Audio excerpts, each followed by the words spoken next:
Hey everyone, welcome to GEEKERMAG.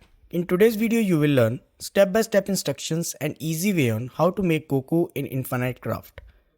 But before we move forward, if you find this video useful in any way, please consider subscribing to the channel as this encourages us in creating more similar videos. Alright, put water on the empty space and add water to get lake, then add water to get ocean, then add earth to get island, then add island to get continent. Put earth on the empty space, then add water to get plant, then add lake to get lily. Combine continent and lily to get lotus, then add continent to get Asia. Put fire on the empty space and add fire to get volcano. Combine Asia and volcano to get Japan.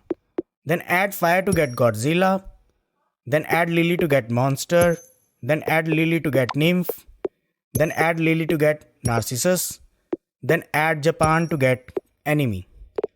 Put Godzilla on the empty space and add lotus to get Buddha. At last combine enemy and Buddha to get Goku. So that's all about this video. This is how you can make Goku in Infinite Craft. If you find this video useful, don't forget to like this video and subscribe the channel for getting notifications about more similar videos. Thanks for watching.